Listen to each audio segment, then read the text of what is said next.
క్రీస్తునాథుని యందు ప్రియ సహోదరి సహోదరులారా, మనము 3వ ఆగమన కాల ఆదివారంలో ప్రవేశించి ఉన్నాము. ఈనాటి పట్టణాలు యెషయా గ్రంథము మొదటి పట్టణముగాను 35వ అధ్యాయం 1 నుండి 6 వచనములు మరియు 10వ వచనము. రెండవ పట్టణము పునీత యాకోబు గారు రాసిన లేఖ 5వ అధ్యాయము 7 నుండి 10 వచనములు. ఈనాటి సువిశేషము మత్తయి రాసినటువంటి సువార్త 11వ అధ్యాయము 2వ వచనం నుండి 11వ వచనం వరకు. ప్రియ సహోదరి సహోదరులారా, మనం ఆగమన కాలంలో మొదటి ఆదివారములో నిరీక్షణ కలిగి మనమందరము కూడా ప్రభువు రాకడకై సంసిద్ధం అవ్వాలి అని ఆనాటి పట్టణాలు మరి దైవార్చన క్రమము మనకు తెలియజేసింది. రెండవ ఆదివారంలో మనకు తెలియజెప్పినటువంటి ఆ యొక్క విషయము మనమందరము కూడా శాంతి స్థాపకులుగా నిలయముగా మనమందరము కూడా ఉండాలి అని. మరి ఈనాడు 3వ ఆదివారము rejoicing Sunday, joyful Sunday, gratitude Sunday అని మనమందరము కూడా పిలుచుకుంటూ ఈ పూజలు, దివ్యబలి పూజలో పాలుపంచుకుంటూ ఉన్నాము. ప్రియమైనటువంటి సహోదరి సహోదరులారా, ఈనాటి దైవార్చన క్రమము మనల్ని ఈ విధంగా ధ్యానించమని కోరుతూ ఉంది. మన యొక్క శరీరం మనను బయట సంతోషించేది ఏంటి, సంతోషపరిచేవి ఏంటి? మన యొక్క శరీరమునకు బయట మనం చూసే వస్తువులు, మనం అనుభవించే అన్నీ కూడా సంతోషపరుస్తూ ఉంటుంది. రెండవదిగా ఆధ్యాత్మికంగా మనను సంతృప్తిపరచి సంతోషించేది ఏంటి? మరి ఏ వైపు మనమందరం కూడా మొగ్గు చూడాలి అనేది మనకు ఈనాటి పట్టణాలు మనల్ని ఆకర్షిస్తూ ఉన్నాయి. ప్రియమైనటువంటి సహోదరి సహోదరులారా, ఒక వ్యక్తిని సంతోషపరిచేది కలలు కన్నటువంటి మంచి కారును కొనుక్కోవాలి, మంచి బంగళాలను కొనుక్కొని భార్య భర్త పిల్లలు సంతోషకరముగా శుభభోగముగా జీవించాలని అనుకుంటూ ఉంటాం. లేకపోతే మనమందరము కూడా బంగారును ధరించి మంచి ఖరీదైనటువంటి వస్త్రాలను ధరించి సంతోషం కూడా ఎప్పుడు కూడా మేకప్ పూసుకొని వేసుకొని మనమందరం కూడా ఉండాలని కోరుకుంటూ ఉంటారు. కొంతమంది అయితే ఇంకా వినూతనముగా ఆలోచిస్తూ ఉంటారు. ఏ విధంగా ఆలోచిస్తూ ఉంటారు? నేనే గొప్పగా అనుకొని అందరు నన్ను అనుకోవాలి, ఎందుకంటే నేను మంచి ఒక బాధ్యతను కలిగి ఒక నాయకురాలుగా నేను ఉన్నాను, నా వెనకాల 10 మంది ఉన్నారు అని గొప్పగా భావించి ఆ యొక్క సంతోషంలో వాళ్ళందరూ కూడా సంతోషపరుచుకుంటూ ఉంటారు. ప్రియమైనటువంటి సహోదరుడా, ఇంకా కొంతమందికి అయితే నేను కలలు కన్నటువంటి ఉద్యోగము, నేను చదువుకున్న చదువులకు తగినట్లుగా ధీటుగా దేవుడు ఇచ్చాడు అని వాళ్ళందరూ కూడా తలుసుకోకుండా నేను కష్టపడి చదువుకున్నాను దేవుణ్ణి విస్మరించి అటువంటి ఆనందంలో వాళ్ళందరూ కూడా ఉంటూ ఉంటారు. కానీ ఇవన్నీ కూడా బయట, మన యొక్క శరీరం బయట మనలను సంతృప్తి పరిచేది, ఆనందింపచేసేది. దేవుడు మనల్ని ఆధ్యాత్మికంగా వేరే కోణంలో ధ్యానించమని మనలందరినీ కూడా ఈ పవిత్ర పట్టణాల ద్వారా మనలందరినీ కూడా పిలుచుకుంటూ ఉన్నారు. ప్రియమైనటువంటి సహోదరి సహోదరులారా, మరి ఆత్మల లోపల ఎటువంటి పెను మార్పు అనేది రావాలి. బయట సంతోషముగా ఉండాలి అని అనుకొని మనం సంతోషముగా ఉండేది కాదు. ఆధ్యాత్మికంగా నేను సంతోషముగా నా యొక్క భార్య పట్ల, నా యొక్క భర్త పట్ల, నా యొక్క బిడ్డల పట్ల, సంఘములో ఉన్నటువంటి వారి పట్ల అందరితో కలిసిమెలిసి నేను సంతోషముగా ఉన్నానా లేదా అనేది మనమందరం కూడా ఈ ఆదివారము మనం ధ్యానించగలగాలి. ఈనాటి మొదటి పట్టణములో యెషయా ప్రవక్త గ్రంథములో నుండి తీసుకోబడినది. ప్రియమైనటువంటి సహోదరులారా, మరి ఆయన ఏం చెప్తూ ఉన్నా, ఎల్లవేళలా మనము దేవుని యందు సంతోషించాలి. ఇది ఎట్లా సాధ్యము? ఒక సిస్టర్ గారు తమిళనాడు నుండి, సెల్లత్ మేరీ, ఇక్కడ బెతల్మేట్ సెల్లత్ మేరీ కాదు, మీరందరూ కూడా అనుకుంటారు. తమిళనాడు నుండి సెల్లత్ మేరీ అనే సిస్టర్ గారు ఆఫ్రికా దేశమునకు వెళుతూ ఉన్నారు. అక్కడ 25 పైచిలుకు సంవత్సరములు పనిచేస్తూ ఉంది. దేవుని యొక్క కార్యములు పంపబడినటువంటి పెద్దల యొక్క దేయం తగినట్లుగా, వారి యొక్క కాంగ్రిగేషన్ తగినట్లుగానే విధేయతతో పరిచర్య జీవితమును ప్రారంభించి కొనసాగుతూ వచ్చింది. మరి బంధువులు మిత్రులు అందరూ కూడా సంతోషిస్తూ ఉన్నారు. ఇదిగో నా యొక్క బిడ్డ సంతోషముగా, ఇదిగో పేద దేశమైనటువంటి ఆఫ్రికా దేశంలో ఆమె ఈ యొక్క వేద వ్యాపకమును చేస్తూ ఉంది, సువార్తను ప్రకటిస్తూ ఉంది, దేవుని బిడ్డగా ఆమె మెలుగుతూ ఉంది, దేవునికి స్తోత్రాలు చెప్పి ఆనందించి వాళ్ళందరూ కూడా గొప్పగా ఉన్నారు. మరి హఠాత్తుగా అది క్రిస్మస్కు ముందు 15వ తారీఖున జరిగినటువంటి సంఘటన. సిస్టర్ గారు మరి విచారణ గురువులతో యువకులతో క్యారల్స్కి వెళ్ళారు. ఇంటింటికి వెళ్ళే మార్గంలో బాలజేస్తుని మోసుకుని వెళ్ళే ఆ యొక్క సిస్టర్ గారిని ఒక బండి అంటే వెహికల్ ఆమెను యాక్సిడెంట్ ద్వారా గుద్దుతూ ఉంది. మరి అక్కడికక్కడికే సిస్టర్ గారు మరణిస్తూ ఉన్నారు.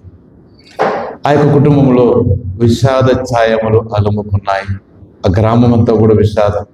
ఎంత గొప్ప జీవితము! దేవుడు సిస్టర్ గారిని ఊరికి పంపించి వేద వ్యాపకం ఆయన యొక్క పనినే కదా చేశారు. మరి ఈ సిస్టర్ గారికి ఇటువంటి జీవితంని ఈ కుటుంబంలో ఇంత విషాదమును నింపింది అని. అంతలోనే వేరే దేశంలో ఉన్నటువంటి ఐర్లాండ్ నుండి వారి యొక్క అన్నగారు అక్కడ భూస్థాపిత క్రమానికి వచ్చారు. విలపిస్తూ ఉన్నాడు, నా యొక్క చెల్లి నేను దేవుని కొరకు మా తల్లిదండ్రులు అప్పచెప్పారు, మేము సంతోషముగా ఈ యొక్క సువార్త జీవితమును ప్రకటిస్తూ వచ్చాం, కానీ ఇప్పుడు మా చెల్లి మంచి కార్యములు చేస్తూ మరణించి ఉంది అని విలపిస్తూ ఉన్నాడు. భూస్థాపిత క్రమం అంతా కూడా అయిపోతూ ఉంది. సంతోషంగా అందరికీ కృతజ్ఞతల వందనములు నవ్వుతూ చెబుతూ ఉన్నాడు. అదేవిధంగా సాధ్యము, కుటుంబంలో సొంత చెల్లి చనిపోయింది, నవ్వుతూ ఏం చెబుతూ ఉన్నాడు, నా చెల్లి ఖచ్చితంగా దేవుని యందు సంతోషంతో ఆయన స్వర్గములో ఆహ్వానింపబడి ఉంటుంది అని మీకు తెలియజేస్తూ ఉన్నాను అని సంతోషముగా నవ్వుతూ చిరునవ్వుతూ ప్రకటించాడు. మన జీవితంలో కూడా మనకు కూడా ఇటువంటి సంఘటనలు ఉంటాయి, జరుగుతాయి. కానీ మనమందరం కూడా కృంగి నశించకుండా మనమందరం కూడా దేవుడు తలపెట్టినటువంటి కార్యమును ఇది జరగాలని దేవుడు అది జరగాలని నిర్ణయించి ఉంటే మానవులుగా ఉన్నటువంటి నీవు నేను దాన్ని అడ్డుకోవడం మనం వేయలేము. దేవుని యొక్క అనుకున్నటువంటి పని అది ఖచ్చితంగా నెరవేరుతూ ఉంది. ప్రియమైనటువంటి సహోదరి సహోదరులారా, ఆ విధంగానే మనం గృహములో మన యొక్క సంఘములో మనం ఎదుర్కొనే సమస్యలు ఈ తాత్కాలికమే, కానీ బాధ్యత రూపంలో మనం చేయవలసినటువంటి బాధ్యతను విస్మరించి సోమరితనముగా దేవుని దూషిస్తూ, తోటి వారిని ద్వేషిస్తూ, కుటుంబస్తులను ద్వేషిస్తూ, అశాంతికి ఆనందానికి విరుద్ధముగా మన కుటుంబాన్ని నింపుకుంటే అది దేవుణ్ణి నోచుకున్నటువంటి జీవితముగా ఉండదు. ప్రియమైనటువంటి సహోదరి సహోదరులారా, దీనిని గురించే ఈనాటి మొదటి పట్టణము ధ్యానించమని. ఆ రోజులలో ఇశ్రాయేలు ప్రజలు కూడా దేవుడికి అవిధేయతగా వెళ్ళినటువంటి వాళ్ళందరూ కూడా విధేయతగా మళ్ళీ మార్చడానికి ఎన్నో ప్రయత్నాలు దేవుడు చేశాడు. మరి మనమందరం కూడా మోసే ప్రవక్త ద్వారా ఎవరు నడిపించినటువంటి ఎర్ర సముద్రం కింద ఆయన నడిపించి వాళ్ళందరినీ కూడా ఆయన చెప్పినట్లుగానే పాలు తేనె నిండినటువంటి ప్రాంతానికి చేరుస్తూ ఉన్నాడు. మళ్ళా విస్మయం పొంది వాళ్ళందరూ కూడా దేవునికి విరుద్ధముగా వాళ్ళందరూ కూడా వారికి జీవితాన్ని కొనసాగించారు. మరలా నెబుకద్నెజర్ రాజు కాలంలో మరలా దేవుడు కనికరించి మరలా ఆయన ఆ ఆనందంలో సంతోషంలో నింపి మరలా యెరూషలేమునకు తీసుకుని వస్తూ ఉన్నారు. కానీ మానవుడు ఎప్పుడు కూడా దేవుణ్ణి సంతోషపెట్టలేదు. ప్రియమైనటువంటి సహోదరి సహోదరులారు, అనాది కాలం నుండి నేటి వరకు దేవుడు మనల్ని సంతోషముగా మన యొక్క అనుదిన జీవితంలో నా యొక్క బిడ్డ, నా యొక్క కుమారి, నా యొక్క కుమారుడు, నా యొక్క కుమార్తె ఖచ్చితంగా సంతోషంగా జీవించాలని ఆయనకు ఆశీస్సులను కురిపింపు చేస్తూనే ఉన్నాడు. కానీ మానవుడిగా మనమే మన యొక్క సంతోషమును దేవుని యొక్క సంతోషంకు అడ్డుగా మనమే గోడలు కట్టుకొని కుటుంబంలో భార్య భర్తలకు మధ్యలో జీవించవలసినటువంటి జీవితమును వాగ్దానం చేసేందుకు మేరకు మనం జీవించకుండా సంతోషముగా ఉన్నటువంటి కుటుంబాన్ని మనందరము కూడా దానికి వ్యతిరేకముగా బాధలు నిండినటువంటి కుటుంబముగా, పాపం నిండినటువంటి కుటుంబముగా మనమందరము కూడా నింపుకొని మనమే మనలను విద్వేషంతో మనమందరం కూడా ముందుకు సాగుతూ ఉన్నాం. ప్రియమైనటువంటి సహోదరి సహోదరులారా, మరి ఈనాడు మనమందరము కూడా సంతోషముగా ఉండాలని ఈరోజు మొదటి పట్టణము ఎల్లవేళలా మనం సంతోషంగా దేవుని సంతోషపరిచే విధముగా మనమందరము కూడా ఆయన రెండవ రాకడ సమయమున ఆహ్వానింపబడినటువంటి ఆ యొక్క విందులో, పరలోకపు విందులో ఆహ్వానింపబడినటువంటి వారముగా మనమందరం కూడా ఉండాలి. ప్రియమైనటువంటి సహోదరి సహోదరులారా, అది ఏ విధంగా ఆహ్వానింపబడినటువంటి ఆహ్వానం ఆ రోజు ఆ గొర్రెల కాపరులకు ఆ సన్మనసుకుల ద్వారా వినిపించింది కదా. మహోన్నతమునైనటువంటి సర్వేశ్వరునికి మహిమ అని పాడినటువంటి ఆ యొక్క గీతము వాళ్ళు విని ఆ ప్రభువుని వాళ్ళందరూ కూడా సాష్టాంగపడి ఆ దేవుని గురించి తెలియనటువంటి వారు ఆ యొక్క బాలయేసుని మోకరించి ఆరాధించారు కదా. మరి మనము అన్ని తెలుసుకున్నటువంటి మనము ఆయనకు సంతోషంలో, మనముగా సంతోషం, మన కుటుంబంలో సంతోషమును నింపి ఏ మేరకు మనం అందరము కూడా ఈ సంఘంలో ఈ యొక్క తల్లి అయిన తిరుసభలో మనం ముందుకు సాగుతూ ఉన్నాం. ఆ ముగ్గురు జ్ఞానులు 3 దిక్కుల నుండి వచ్చి బాలును తెలుసుకొని సంతోషించి సాష్టాంగపడి వాళ్ళు కూడా ఆరాధించి వెళ్ళారు. రోజు మనం ఈ యొక్క ఆలయానికి వస్తూ ఉన్నాము, దేవుణ్ణి దర్శిస్తూ ఉన్నాము, సందర్శిస్తూ ఉన్నాము, మోకరిస్తూ ఉన్నాము, పెదవుల ద్వారా ప్రార్థిస్తూ ఉన్నాము. అవన్నీ కూడా ఒక నాటకముగా అవన్నీ కూడా మిగలకూడదు. ప్రియమైనటువంటి సహోదరుల, అప్పు పండగ కాబట్టి అప్పును తీర్చేదానికి మనం రావటం లేదు. ఆదివారం అప్పు పండగ కాబట్టి, పండుగ దినాలు అప్పు పండగ కాబట్టి అప్పును తీర్చుకునేదానికి రావటం లేదు. అప్పు ఏంటి?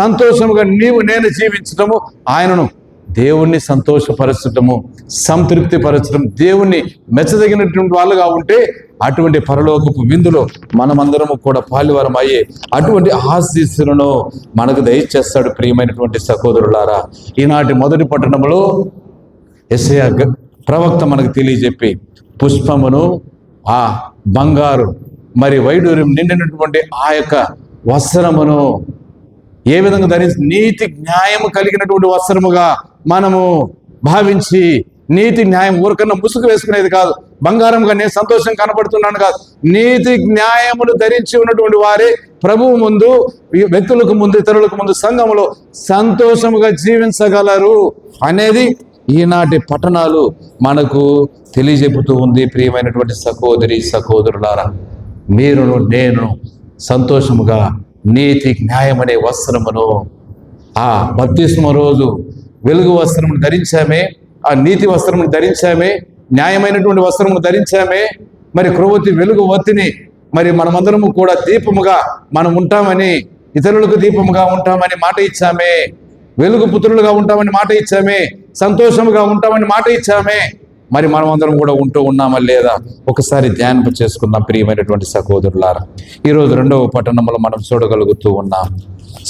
ఎల్లప్పుడూ కూడా అది ఎట్ట సాధ్యం? ఎల్లప్పుడూ కూడా సంతోషముగా ఉంటే ఏ విధంగా సాధ్యము? నిజమేనా? ఎల్లప్పుడూ కూడా మీరందరూ కూడా సంతోషముగా ఉన్నారా? అంతోని, మేరీ, కుమారి అని పేర్లు పెట్టి అడిగితే డెఫినెట్గా మనం చెప్పగలుగుతాం. సంతోషంకి ఎల్లప్పుడూ కూడా సంతోషముగా లేదు. అది ఏ విధంగా సాధ్యమో?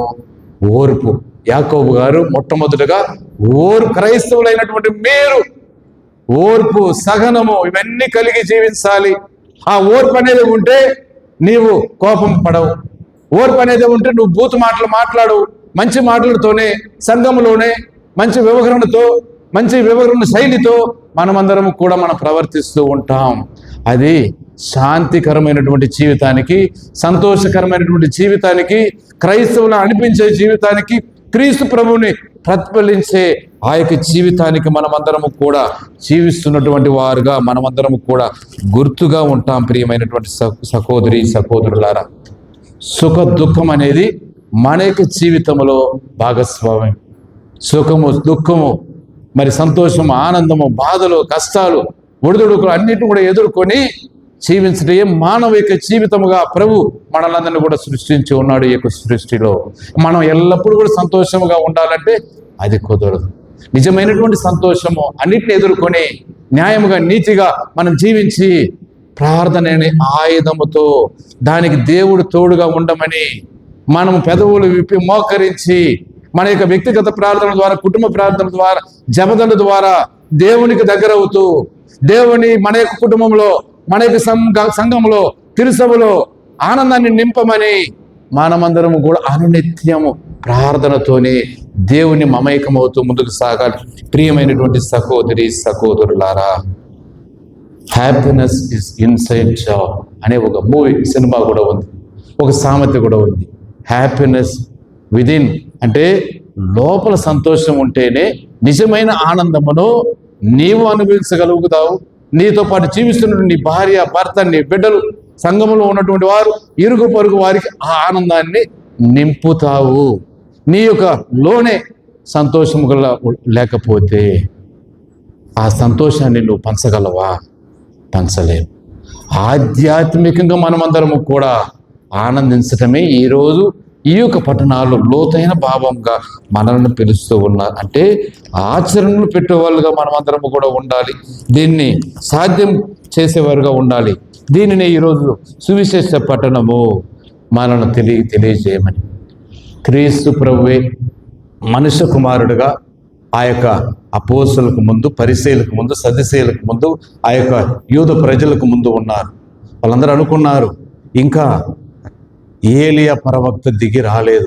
మండు రథములు నిన్నటువంటి పట్టణాల్లో మనం చదువుకున్నాం. మండు రథములు ఆయన యొక్క వాక్యం అంతా కూడా నిప్పులు కురిపించిన విధముగా దేవుని యొక్క వాక్యాన్ని వినిపించి ఆ ఇజ్రాయేలు ప్రజలకు ఆయన ఇచ్చినటువంటి ఆ యొక్క సువార్తను ప్రకటించి దేవుడు వాయుగుండములో నిప్పును కలిగించి ఆ రథము పరలోకానికి ఎత్తబడింది అని వాళ్ళందరూ అనుకున్నారు యూదులు. ఆ ఏలియా ప్రవక్త వచ్చి ఖచ్చితంగా చెబుతారు ఈయనే మెస్సయ్య అని. కానీ ఆయనకు ఏలియా ప్రవక్త వచ్చే ఉన్నాడు. ఎవరి రూపంలో?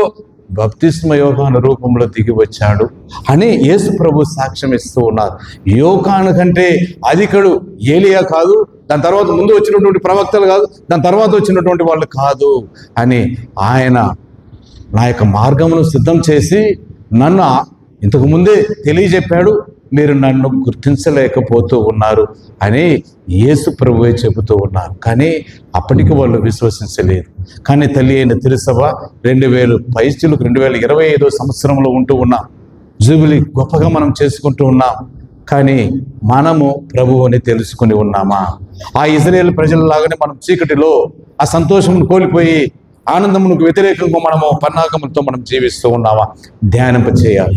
ఈనాటి పట్టణాలు 5 విభాగాలుగా విభజించబడి ఉంది. 3 పట్టణాలని మనం క్రోడీకరించినట్లయితే 5 ముఖ్యమైనటువంటి అంశాలుగా అది విభజించబడి ఉంది. మొట్టమొదటిగా దిగులు నిండి ఉన్నటువంటి ఆ ఆనందమును కోల్పోయి మొట్టమొదటిగా దిగులు నిండి ఉన్నటువంటి వారు, దిగులుగా ఉన్నటువంటి వారు ఎవరు ఉంటారు? ఓర్పును మరి సంతోషమును కోల్పోయినటువంటి వారు, మరి వ్యాపారంలో నష్టం కలిగినటువంటి వారు, కుటుంబ జీవితంలో వాళ్ళందరూ కూడా భార్య భర్తలుగా విడిపోయినటువంటి వాళ్ళు, మరి మనమందరము కూడా దాన్ని చూడగలుగుతూ ఉన్నాం. దీనిని మత్తయి రాసినటువంటి సువార్తలో 19వ అధ్యాయంలో 22వ వచనములో మనం చూడగలుగుతాం. నిత్య జీవం పొందాలంటే, నేను దేవునిలో ఆనందించాలంటే ఏం చేయాలి స్వామి అని ఒకడు యేసు ప్రభు దగ్గరికి వెళ్ళాడు. నీవు ఉన్నటువంటి ఆస్తిని, ఐశ్వర్యం అమ్మి నీ సోదరులకు, పొరుగు వారికి అప్పచెప్పి నన్ను వెంబడింపు, అదే నిత్య జీవం, ఆనందదాయకమైనటువంటి జీవితం అని ప్రభువు చెప్పాడు. వాడు ఏం చేశాడు? వెళ్ళి ప్రభువుని చెప్పినటువంటి మాటలను దుఃఖపడి ఆ సంతోషమును కోల్పోయి వాడు ఆ వస్తువులను, ఆ యొక్క సొత్తు సుఖములను వాడు దేవుడిగా భావించి ముందుకు పోతూ ఉన్నాడు, దేవుని విస్మరించి. ఆ విధంగా మనము కూడా, మనలో కొంతమంది దేవుని పిలుపుకు, దేవుడు ఆహ్వానికు మేరకు దేవుడు చెప్పినటువంటి విషయములను దానికన్నా మీ ఇల్లు నమ్మాల్సిన అవసరంలే. అది కాదు. అంటే అన్ని వస్తువుల కంటే దేవుని ఎక్కువగా మనము ప్రేమించినట్లయితే ఆ ప్రేమే మనల్ని ఆనందముగా మనల్ని నింపుతూ ఉంది. ప్రియమైనటువంటి సహోదరి సహోదరులారా, రెండవ ఒక అంశముగా బాధలు.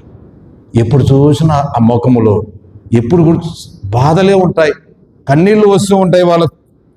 మరి అదేది జబ్బు, నాకు ఇన్ని సంవత్సరాలకు క్యాన్సర్ ఉంది, ఇన్ని సంవత్సరాలకు ఈ జబ్బు ఉంది, బాధపడుతూ ఉన్నాను, దేవుడు ఉన్నారా లేరా అని నేను ఎప్పుడు కూడా ఆనందముగా లేను, దేవుడు నాకు లేరు అని అనిపిస్తూ ఉంది అని.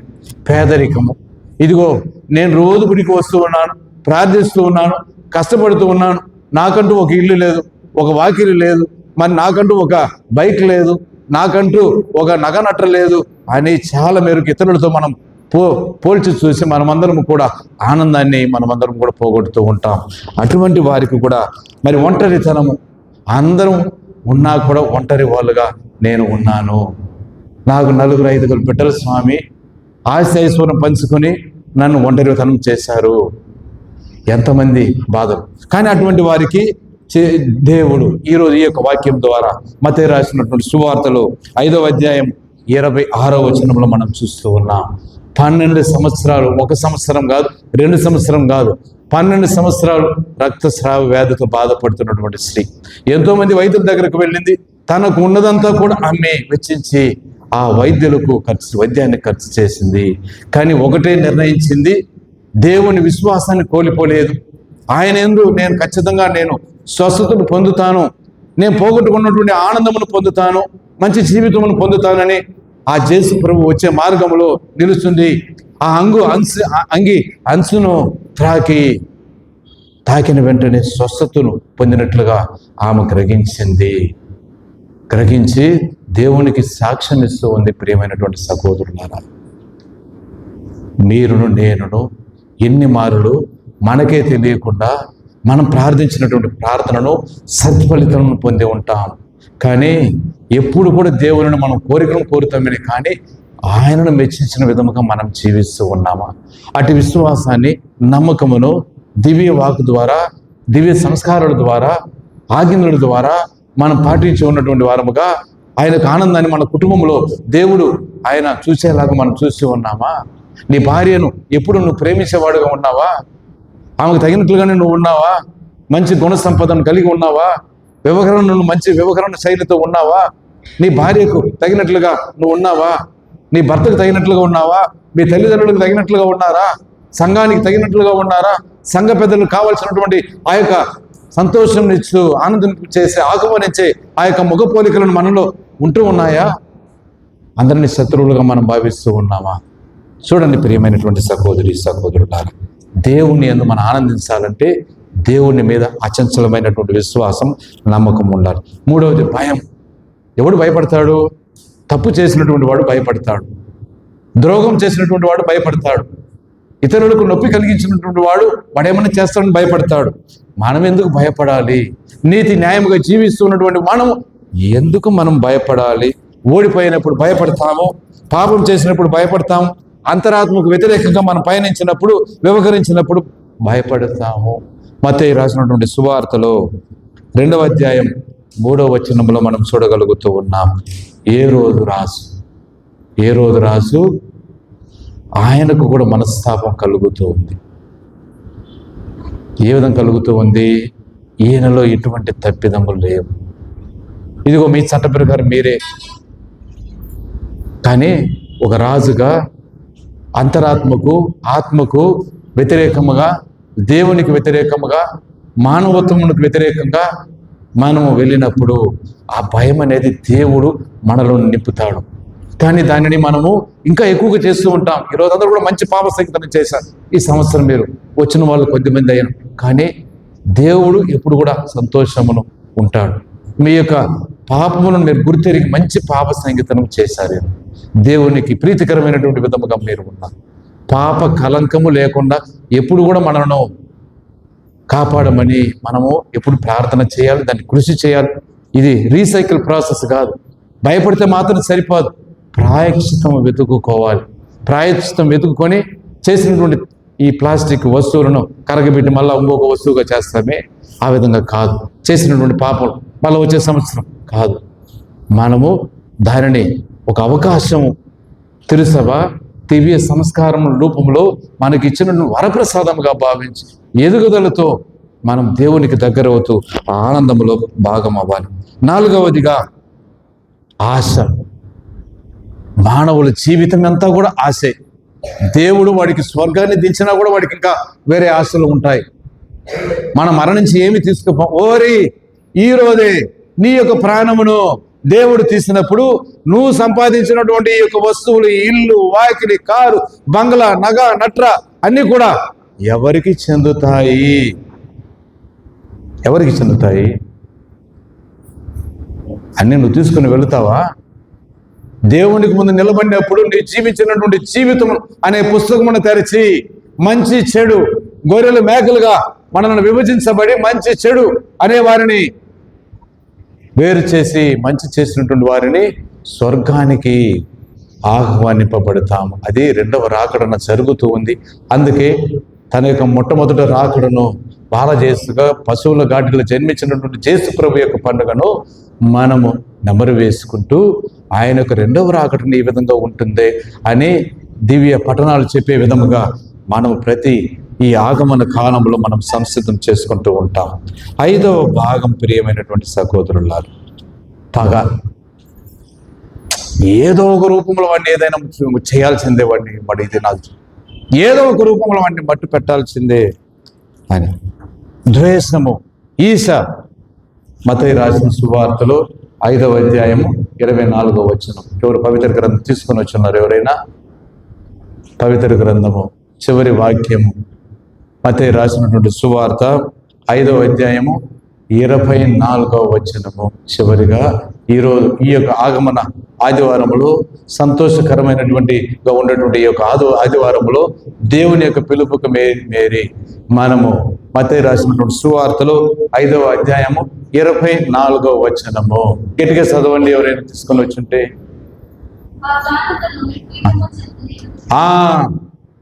చదువుమా.